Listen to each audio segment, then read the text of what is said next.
Since a few months the relationship with my sister is disturbed. That means it doesn't exist anymore. How should I behave myself?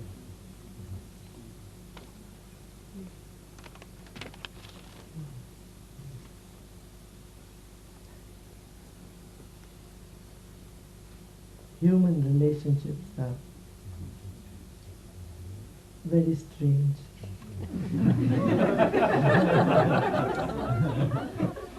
This doesn't happen with humans and animals. A dog doesn't get upset with you. Even if it gets, it's just momentary. The nature doesn't get upset with you, but humans do. Whatever you do, they still get upset. However loving, caring you are, still they can get upset. If a person wants to see something wrong, he can really make it. There is a word in Sanskrit, it's called asuya. Asuya means finding fault in the best of situation, in the best of the people. This is possible.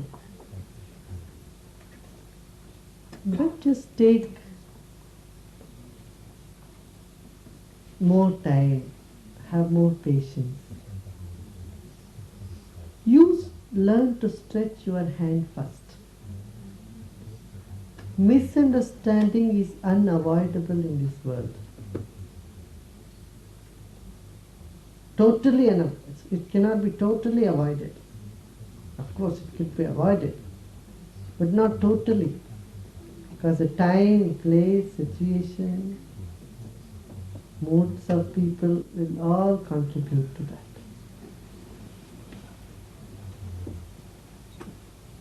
You learn to stretch your hand first.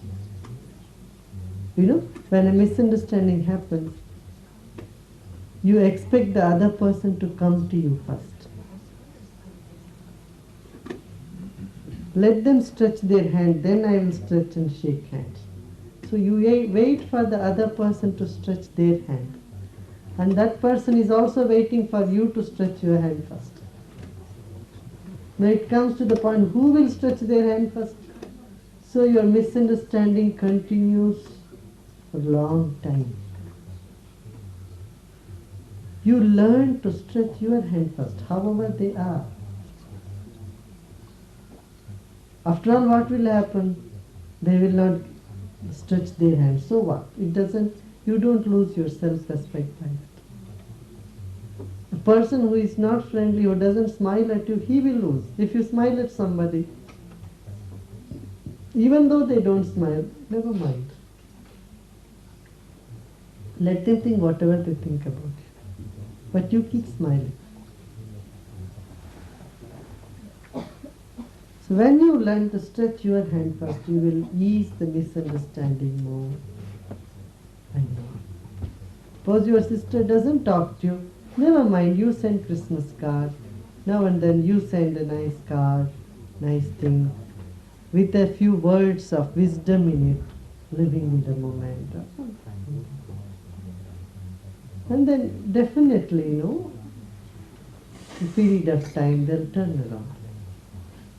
But if you think, let her come to me first, then I will talk to her, then it simply takes more time, isn't it? Have compassion. If somebody is cutting off friendship with you, you should simply have compassion with them. Oh, poor person, so stressed, tensed, ignorant. Okay, let us help them. Don't forget you are very big. When you forget your bigness, your magnanimity, that is when you become miserable. When you know you are big, you are great, you can swallow anything. You can accommodate all this. This is nothing in life. Then huge strength comes out of you and you are unshaken. Hmm?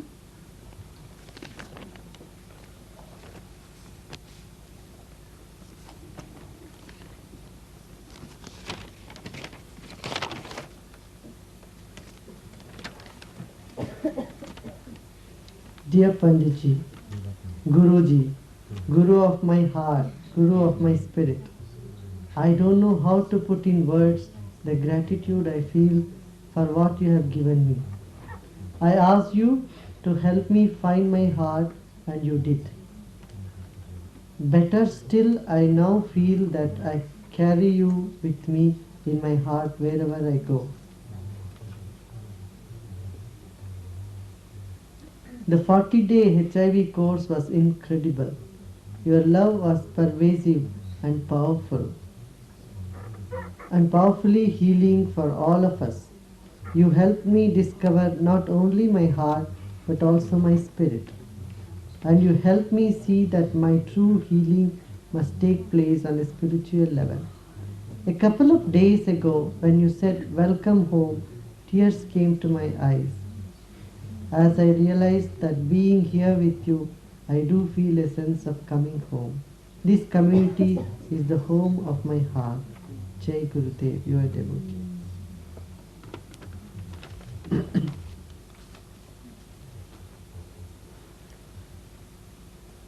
Only those moments we feel gratitude and gratefulness are those true moments we have lived life. The rest of our life is just preparing for that moment.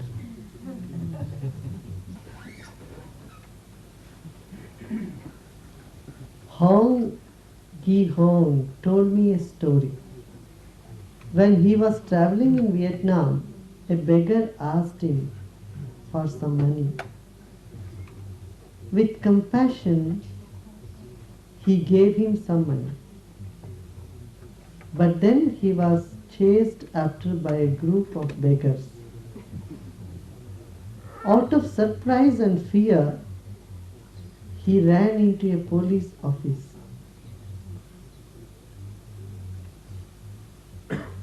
The police blamed him that he shouldn't have given the beggar money. A beggar is pitiable, but a group of beggars are terrible. How should we show our love?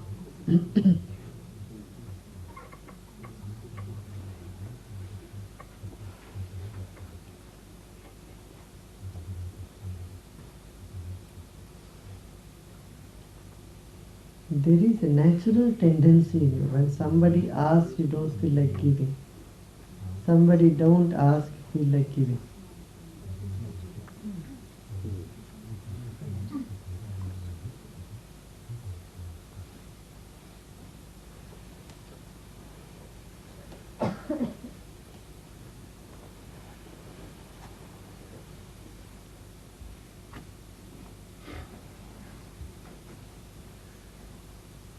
Even when you want to do some charity, you have to look who is worth that charity or not.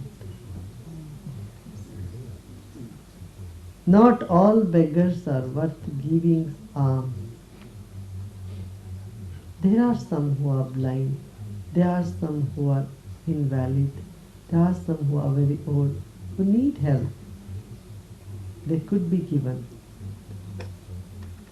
At the same time, you should not encourage beggary, because a person could easily get away using others' money or having others' money. It's not good for him or for that person or her. No? If young, strong people ask for money, better not to give them. If they are invalid, old, they need help, they are sick, very sick, such people can be helped. You have to take your discretion there. No?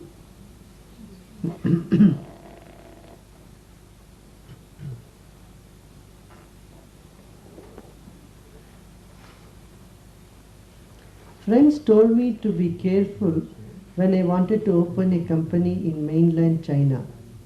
This was because there are 100 billion population in China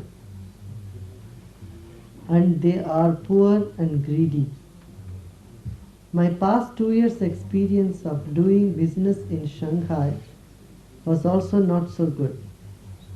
Facing the people there, I did have love for them, but I dared not to show. I dared not to show. Under some circumstances, if you have love, is it also painful?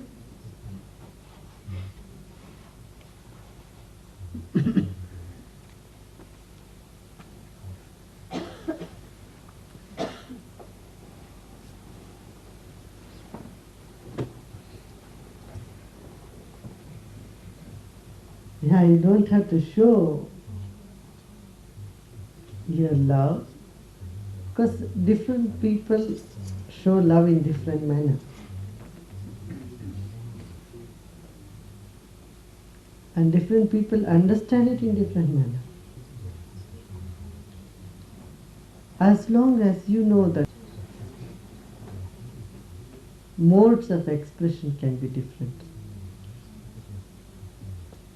You see what I'm saying? Mhm.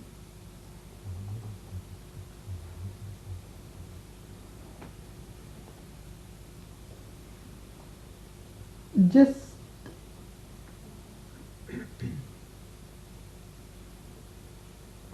there is, the gatekeeper of Shiva. There are two gatekeepers for Shiva. One is called Dandi, another is called Mundi. Dandi is one who has a stick and who maintains discipline. And Mundi is one who has only heart, who doesn't have head. Head means he is just full of heart. So both these two together really are essential. Shiva is the innocent self. Just innocence is not enough. Innocence, all heart, just heart. Love is essential. At the same time, discipline, strictness is also essential. The combination of Dandi and Mundi makes it all beautiful in life.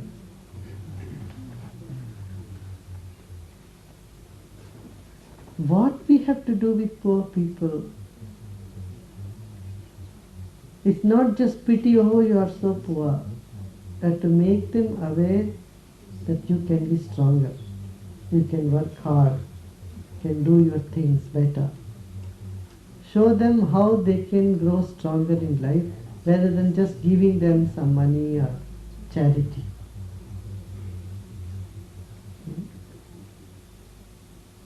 Because that itself is love. Being strict with people who need to be, when you need to be strict with them, you don't have to be very wishy-washy or goody-goody with your kids.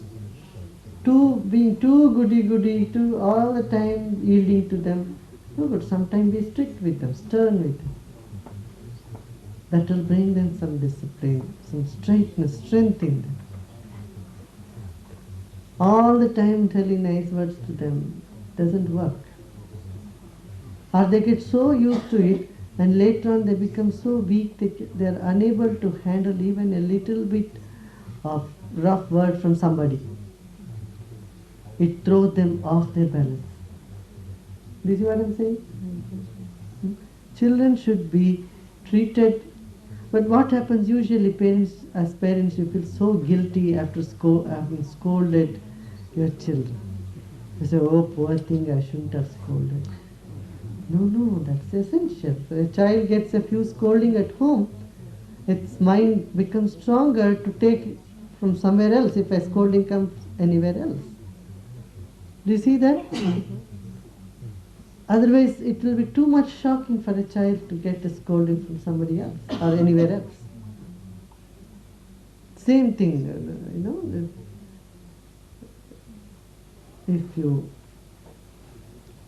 if you always treat them in a very such like royal manner, a little ignoring somewhere outside, somewhere else in their friend circle or anywhere can make them feel very unhappy.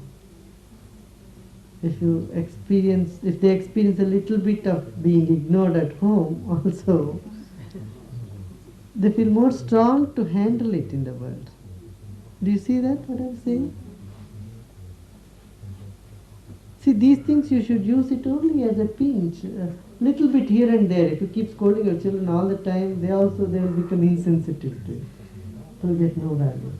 But if you never scold them, don't scold them at all, then also they'll cause problem to you.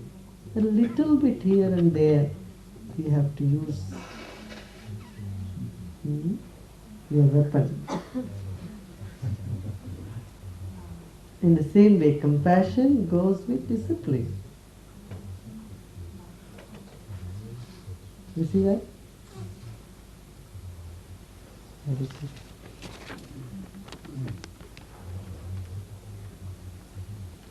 Guruji, what does bowl means? As in Hari Bol. Come on, say. Bowl means say. Sing, say. Since many years I feel like a blunt knife. I try to do my job with pleasure and devotion. But this is not so often as I want it to be. It should be. Ever since I am meditating, this has improved only very little. I think there is something wrong, maybe a misunderstanding of what you teach us.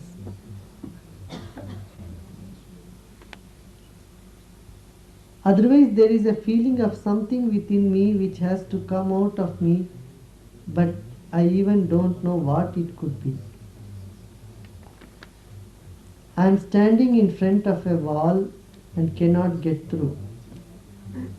About 10 years ago, I had a severe illness and a difficult operation, but nevertheless an incredible and mysterious confidence into my future. No fear at all. It was my second chance for living, a feeling of a very new beginning, and now I often feel weak and hopeless. Do I want too much from life? Please tell me what I can do to help myself.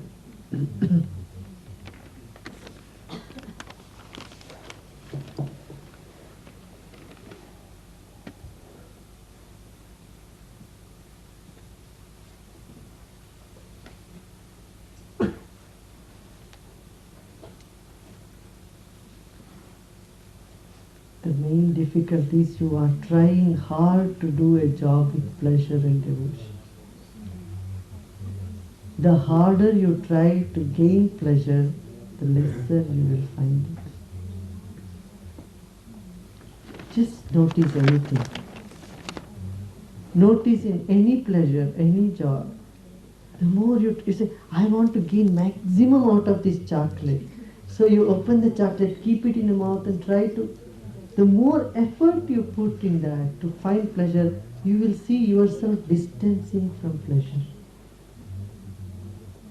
Have you observed this?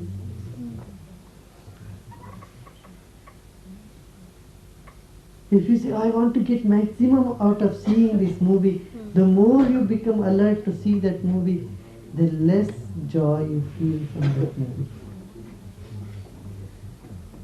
The more feverish you are to get maximum out of somebody's company, the less joy you will get in their company. You will find there is something just like a blunt knife, as you have rightly said. This is called by a term jiveshana. Means feverishness to have it all and live and do something, achieve something. enjoy. This is an obstruction. Just be centered, relax. Say, I don't want to do anything. Okay, drop it off.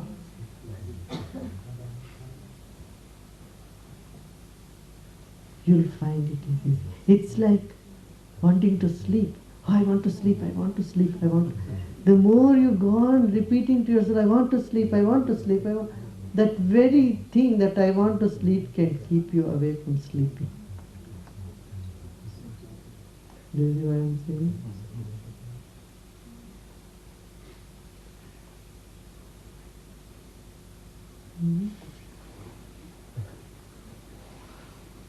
This has been the problem, huh? Don't worry. Just relax. And if you find a wall, just okay, there is a wall. There is nothing in life. When you say there is a wall, when you feel that wherever you are seeking, you are getting nothing from that. Because you are on a run to get something. I tell you, stop running to get something. Whatever you need is right there.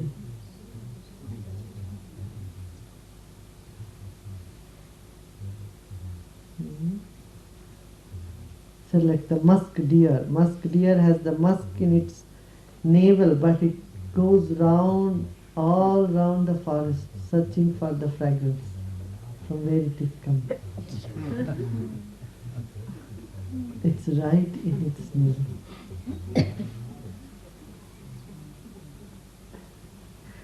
You only have to let go. That is called surrender. Surrender is, that's it, finished. I accept the failure. Okay, I'm failed. That very moment, especially with mind, this is the law that governs mind. I don't mean you should do that when you are working. In the work you put your 100%. But when it comes to your experiencing joy, relaxation, memory, the harder you try to remember something, the longer it will take. But if you relax, the memory will come right back. Isn't it?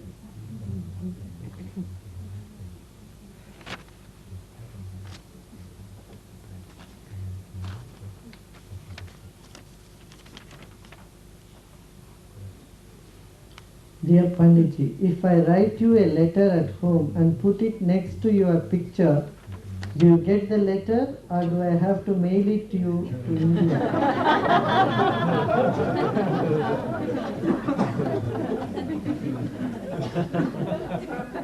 Let the post office also survive. Why do you want to save on stamps?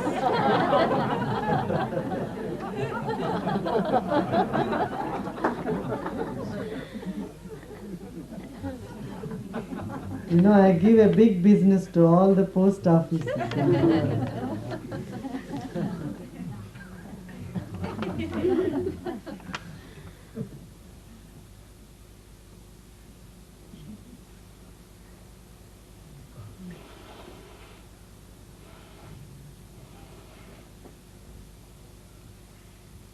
Everybody is endowed with some skill.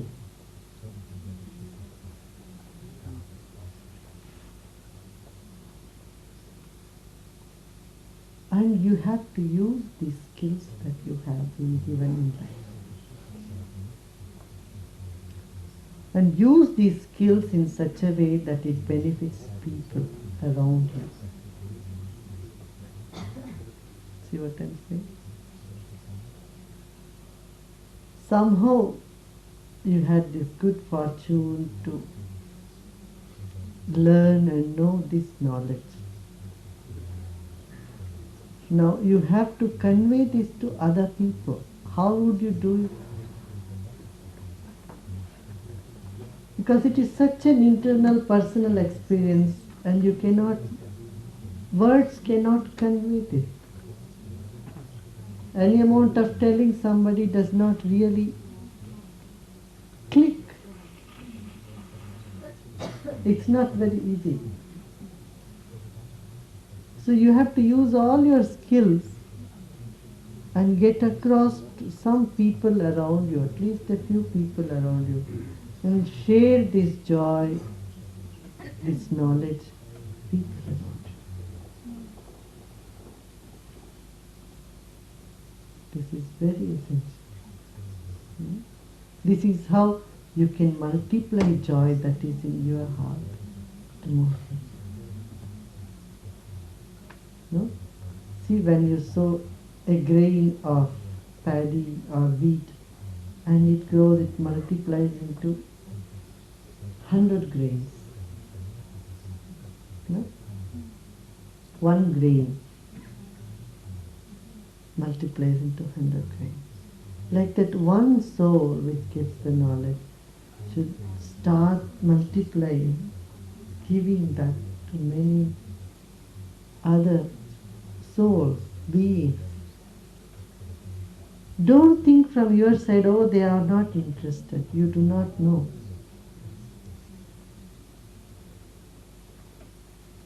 This is like the food for soul. Meditation is food for soul. And every soul is longing for it, is hungry for this. Every soul is hungry for this. It's like, there are a group of a whole society, in a whole society. People are all hungry, but they've forgotten how to eat the food. Their hands are tied up. And they do not know how to eat it. Food is right in front of them. You have to untie their hand and just teach them, see, this is how you eat. That is what is our mission. That's what we need to do. So when you go from here, everyone of you think in mind, how many people, 5, 6, 7, 8, 10%, I shall make them get this knowledge, introduce it.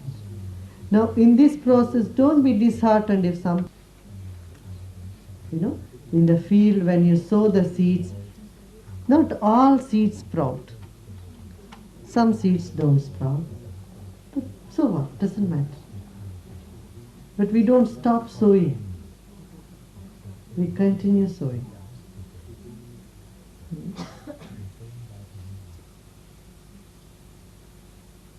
No? We have to have our mind focus on that. This is the merit that we gain in our life. Every sigh of relief and joy that you bring to people around you is a merit.